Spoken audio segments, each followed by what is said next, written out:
ओम नमः शिवाय। दोस्तों, 17 तारीख को शरद पूर्णिमा है और ये वीडियो जो है मैं शरद पूर्णिमा पे ही बनाने लगा हूँ।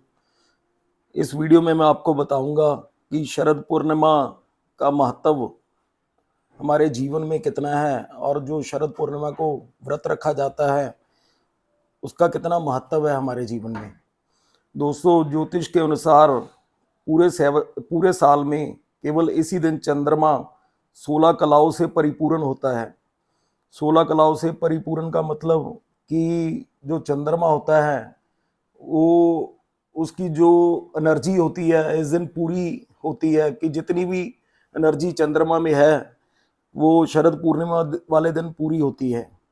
जो रामचंद्र जी थे दोस्तों, वो 12 कलाओं से परिपूर्ण थे और जो श्री कृष्ण जी थे वो 16 कलाओं से परिपूर्ण थे।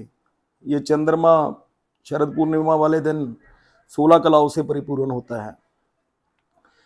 दोस्तों, इसके लिए एक कहानी प्रचलित है।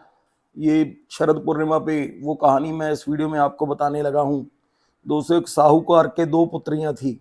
दोनों पुत्रियां पूर्णिमा का व्रत रखती थी, परंतु जो बड़ी पुत्री थी वो तो जो व्रत रखती थी वो तो पूरा व्रत रखती थी। जो छोटी पुत्री थी वो अधूरा व्रत रखती थी। इसका परिणाम ये हुआ कि जो छोटी पुत्री थी उसके जब भी कोई संतान पैदा होती थी वो मर जाती थी।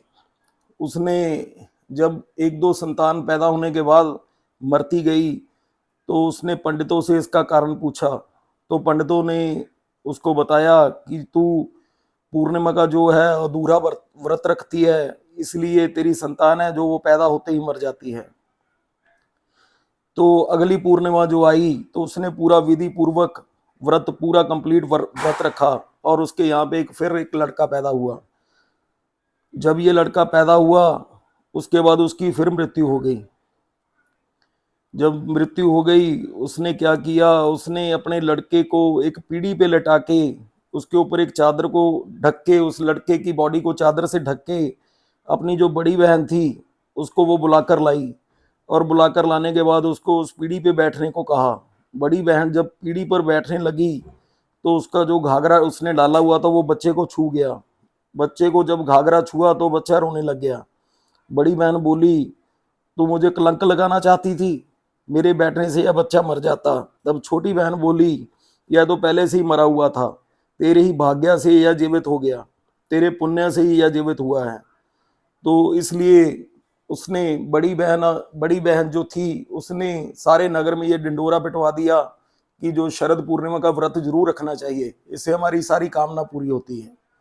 तो दोस्तों, ये एक स्टोरी थी जो शरद पूर्णिमा से रिलेटेड थी। दोस्तों, शरद पूर्णिमा वाले दिन हम जो चावलों की खीर जरूर बनाते हैं। चावलों की खीर बना के हम रात को उसको चंद्रमा की रोशनी में रख के उसको सारा परिवार मिलके खाता है। इससे कहते हैं जो जिसको भी कोई मानसिक प्रॉब्लम होती है, जो पागलपन की या कोई डिप्रेशन की प्रॉब्लम होती है, वो इसको खीर खाने से वो प्रॉब्लम है जो वो खत्म हो जाती है।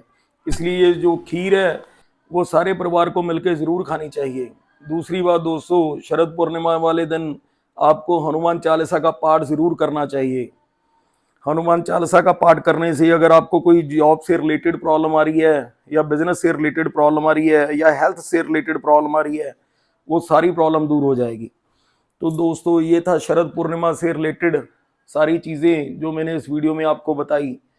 ये शरद पूर्णिमा का अपने जीवन में कितना महत्व है। तो दोस्तों, शरद पूर्णिमा वाले दिन आप एक तो व्रत जरूर रखें, दूसरा चावल की खीर बना के रात को उसको चंद्रमा की रोशनी में कम से कम 3 घंटे ऊपर से वो जो जाली वाला एक कपड़ा होता है, कपड़े से उसको ढक दें और 3-4 घंटे उसको चंद्रमा की रोशनी में रख के और सुबह उसको सारा परिवार इकट्ठा होकर जरूर खाएं। इससे आपकी जो भी टेंशन होगी, जो भी मानसिक टेंशन होगी, जो जो भी आपको फाइनेंस से रिलेटेड टेंशन होगी, वो सारी टेंशन इससे दूर होती है। ओम नमः शिवाय।